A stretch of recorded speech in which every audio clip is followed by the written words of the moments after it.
The world has plunged into chaos after the 60 Minutes war, making resources scarce throughout the land. It is for this reason that cities have been transformed into vehicles that people can use to gather resources. Among these moving cities, the largest ones that hunt smaller cities for resources are called predator cities. One of these predator cities is London, and they have just hunted down a small salt-mining Bavarian city. Among the passengers of this Bavarian city there is a disfigured woman named Hester Shaw who has a personal vendetta against the archaeologist Thaddeus Valentine. Meanwhile, a young man named Tom is working at the museum. He is talking to Thaddeus's daughter Catherine, a woman who was interested in any information about the 60 Minutes war. Tom tells her that he secretly collects some military stuff from the 60 Minutes war, which he shows to Catherine. Some objects from the museum have gone missing, which is why he hides some of them in his room. His co-worker Herbert sees Tom's loot through the window and meets up with both. He orders Tom to leave and collect other relics. Tom complies with his wishes. Catherine tells him that they can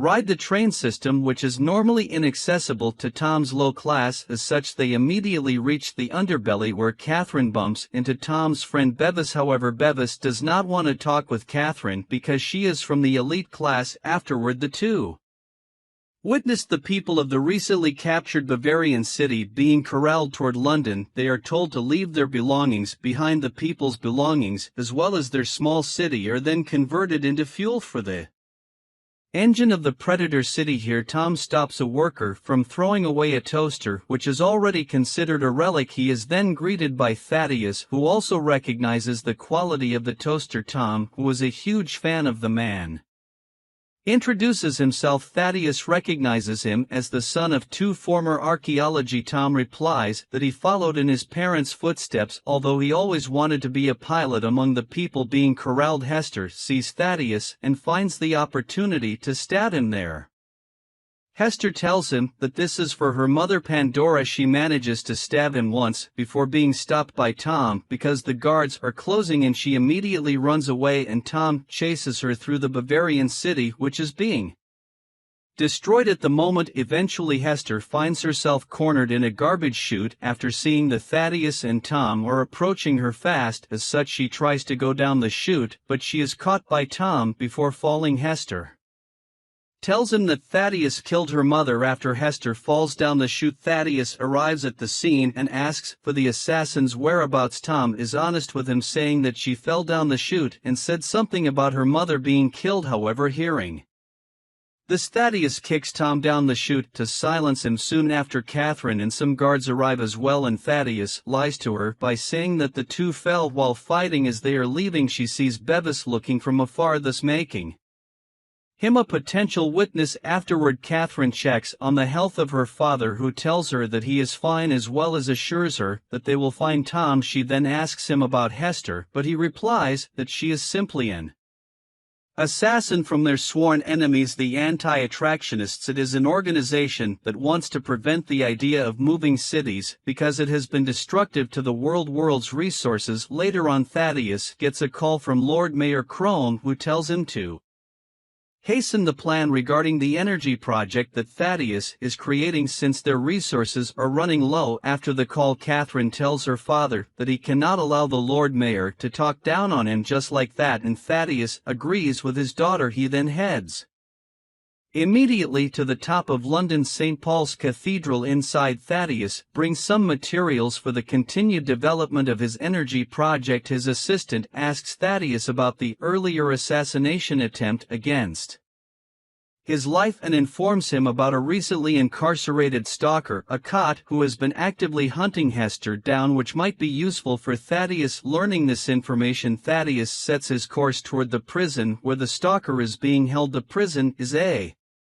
gigantic walking contraption in the middle of the roaring sea. The warden there tells Thaddeus that the recently captured stalker has been shouting for Hester's name all the time. The stalker is kept in a cell that is separated from the main body of the prison as a precautionary measure. When Thaddeus asks him what he will do when he gets out, the stalker answers that he will kill Hester. Hearing this, that he is immediately departs for the plane and orders to shoot one of the legs of the prison.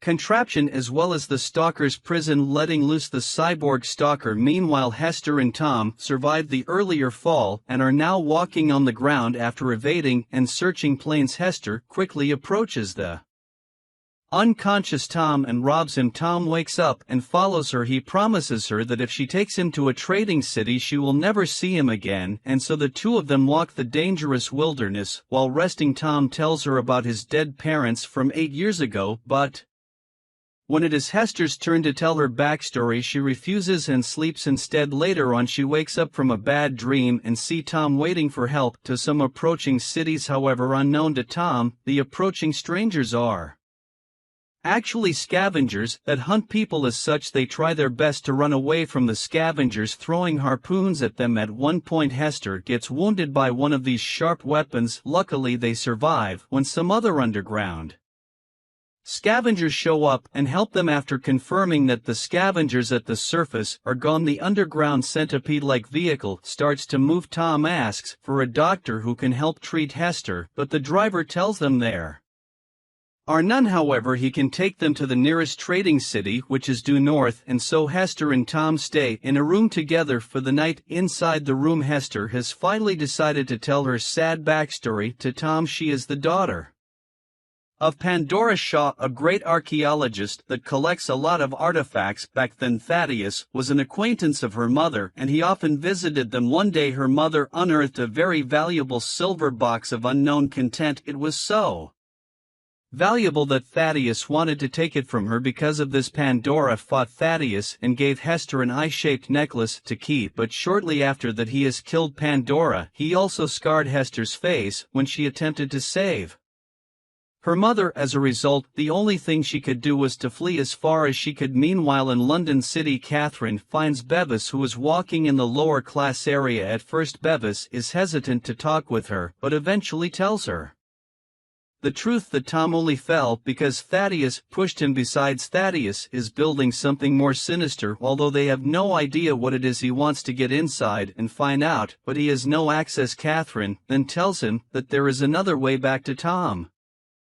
and Hester. Tom wakes her up to inform her that the direction of their vehicle has changed and their room is locked. The course is now set to the south toward the dangerous part of the region. Because of this, Tom looks around the room and eventually finds a way to escape. However, Hester cannot move due to her wound and Tom decides to stay with her. The vehicle stops at a makeshift marketplace settlement where they auction humans for slavery, butchering, and other purposes. When it is Hester's turn to be auctioned, someone proposes to buy Hester at an egregious price. The one wanting to buy her, Anna, is actually a sought-after criminal whose bounty is much higher than what she is offering. Anna immediately fires at the auctioneers. This leads to a fight where Anna is outnumbered, and yet the guards cannot take her down. Anna gives Hester a gun, which Hester uses to fire towards Tom's chains to free him. Together, the two of them run away as the settlement itself gets torn apart in the fight. However, while they are running away, the two encounter the stalker, who reminds Hester of her promise to him. Hester identifies the stalker as Shrike, and she tells Tom to flee immediately. As such, the two climb one of the gigantic vehicles, moving away, but at one point of their escape, the two get cornered by Shrike. It is here that Anna saves them by firing from her plane. After firing the plane's gun towards Shrike, Anna tells Hester to jump immediately, which she does, but when it is Tom's turn, the plane goes up and attempts to leave him. Hester does not want to leave Tom behind, so she throws a rope for him. Tom climbs the rope to his safety, but the tail end of the rope is caught by Shrike. Hester then throws a knife toward Tom to cut the rope, which he successfully does, leaving Shrike behind. However, Shrike is a relentless fiend, immediately finding a way to follow them via a nearby airship. Inside the plane, Anna treats Hester's wound and reveals that she knows Pandora. For this reason, Anna has searched far and wide for her friend's daughter. In their conversation, Tom quickly realizes that Shrike used to be Hester's caretaker. When Tom says something negative about Shrike's kind, heartbroken Hester leaves the room. Realizing his mistake, Tom goes to Hester and consults her. There she finally tells the truth about Shrike when Hester was young and on the run. Falling into exhaustion, Shrike saw her. Shrike brought her back to his place where he fed her. He also secretly took her necklace away. In turn, Hester helped him with some chores in his home and noticed that Shrike liked to collect broken things because he saw himself in them. One day, the reanimated cyborg saw Hester sad and promised her that he would take her pain away. It is for this reason that Hester saw a metallic body being constructed by Shrike. He told her that he planned to transfer her consciousness to the body so that she could be heartless and brainless, thus erasing her pain away. While she promised to follow through with his plan, she later left Shrike's home because she heard London was nearby, causing Shrike to be angry at her. After the story, Tom holds Hester's hand to comfort her, but she leaves instead. Later, Anna asks Tom to maneuver the plane for a bit to check on some things. When she discovers that Tom actually knows how to drive a plane, Anna lets him drive toward Airhaven, a floating city in the sky. After docking, they are welcomed by Captain Karat, Anna's ally. He leads the group to an eatery where they are confronted by anti-attractionists. Here, Anna reveals to the two that Pandora informed her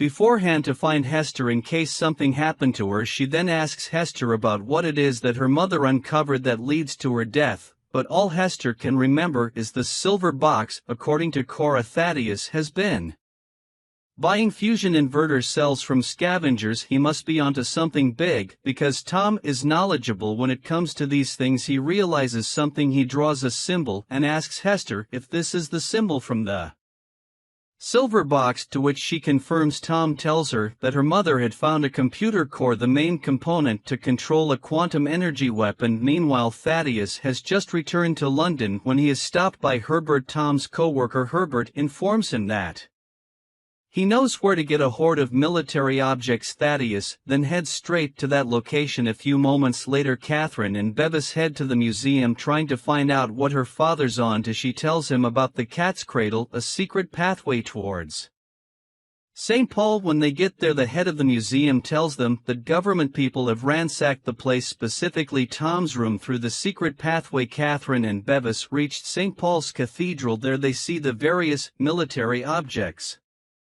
being brought to the machine at Thaddeus and his team are building, as well as the computer core. After assembling it, a destructive weapon named Medusa springs back to life. Seeing this monstrosity, Catherine and Bevis flee from the scene. At this time, Lord Mayor Chrome enters the church to ask what is happening after he finds that London is changing its direction toward the east under Thaddeus's command. Thaddeus tells him that Medusa is the ultimate weapon to use against the wall of Shangguo, the last untouched settlement on Earth. Once the wall is broken, London can amass more resources. Chrome berates him for this foolish and destructive ambition, but he does not care at all. He then kills the Lord Mayor, and Catherine hears the gunshots while running away with this weapon. Thaddeus announces to the public that they will finally attack the impenetrable Shangguo, causing the people to celebrate. Meanwhile, back in Airhaven, Anna asks Tom how to stop Medusa. Tom tells the anti-attractionists that there is usually a flash drive to trigger its self-destruction. However, they do not know where it is. All of a sudden, the whole floating settlement goes dark and explosions are heard. Hester immediately realizes that Shrike has followed them here. Sure enough, the cyborg enters the eatery where they are and yells Hester's name. The anti-attractionists attack him with all their might, but the metallic fiend is not affected. As such, Hester and Tom flee from the scene. A short battle ensues between Shrike and the anti-attractionists. Using their teamwork, the anti-attractionists ultimately defeat the overpowering enemy by throwing a bomb at him, making him fall through the door. At this point, Airhaven is under fire and multiple planes disembark from the collapsing settlement. However, when Hester and Tom eventually reach Anna's ship, Shrike appears in front of them. Tom attempts to fight the metallic foe, but he is easily overpowered. When Shrike is about to kill him, Hester tearfully pleads with him to stop. At first, the cyborg mistakes the tears as being caused by Tom, infuriating him even further, but when he realizes that the tears are due to Hester's love for Tom, the cyborg lets Tom go. Suddenly, Shrike becomes weakened from his earlier wound. As he drops to his knees, the cyborg tells Hester that he is releasing her from her promise, while also giving back the eye necklace. He then finally shuts down, making Hester cry even more because Airhaven is falling. Hester carries unconscious Tom toward Anna's ship as Shrike lies down. He remembers a few bright memories with Hester before finally succumbing to death. At this point, Airhaven has finally fallen to the ground. Fortunately, Anna and the others manage to escape before the destruction. They immediately head to the wall to warn Governor Quan, the leader of Shangwa. While they are heading there, Tom comes back to consciousness and sees the remains of predator cities that have tried to breach the wall before. After gaining entry to the wall's entrance, they see a beautiful untouched paradise. The anti-attractionists and Governor Quan propose to preemptively strike London, which Tom does not agree with because it will harm innocent people. Governor Quan tells him that he also does not want war, but there is no other way. This causes Tom to leave in despair, and Hester follows him immediately, and so the Allied airship fleet of Shangwa takes flight to attack London. Hester cannot find Tom in the crowd, but she sees a Medusa engraving instead. There she realizes that the eye necklace that her mother gave her has something inside of it, the flash drive to destroy Medusa. As such, she finds Tom and shows the flash drive to him. It is here that Shangwa sounds the alarm because London is going to attack them. With just one blow, Medusa takes down the whole Allied fleet as well as the top portion of the wall. As Medusa recharges again, Hester and Tom find the anti-attractionists there. She tells Anna and her team that they have the key to stop London's weapon. Finally seeing hope, Anna urges her team to assemble their planes. Even though they are severely undermanned, the anti-attractionists charge toward the heavily fortified London. They manage to dodge the second Medusa strike and proceed to take down the guns of the Predator City. However, during their battle, each one of Anna's teammates is taken down by the enemies. Only Anna, Hester, and Tom remain standing. By the end of the battle, Anna drops Hester near St. Paul. Afterward, Anna lands on top of the church to sneak inside while Tom flies her plane there. She launches a surprise attack against the people inside St. Paul, prompting some of them to flee in terror. Thaddeus decides to take the matters into his own hands and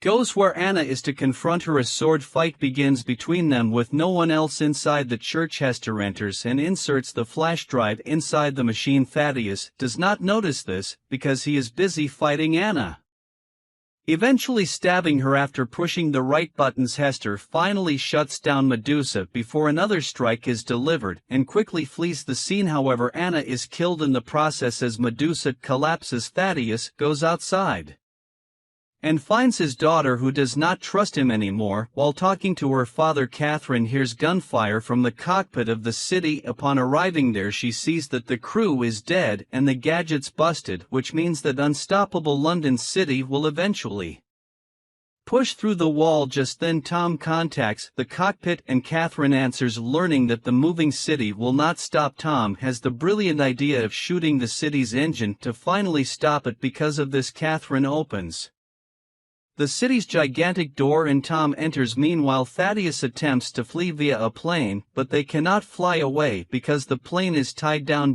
by a rope. Upon climbing to the roof of the plane, Thaddeus encounters Hester pointing a gun at him. There he tells her that Pandora never told her the truth, hinting that she is his daughter. With Hester distracted by this information, Thaddeus steals the gun away. Fortunately, it is here that Tom manages to destroy the engine. The explosion from this snaps the rope attached to Thaddeus's plane, enabling Hester to take the gun away. A brief scuffle ensues, with Hester eventually scarring Thaddeus's face, but she retreats when she sees Anna's ship and jumps there immediately. Tom then flies at a distance and fires a rocket toward Thaddeus's ship. The plane falls, but Thaddeus manages to survive the crash. However, he gets unfortunately flattened to death by London's wheels, which stop right after crushing him. With London finally stopped at the footsteps of the wall, Hester cannot help but laugh in relief because the battle is finally over. The people of the Predator City slowly ascend to the hole in the wall, with Governor Quan's men pointing their guns at them, but instead of preventing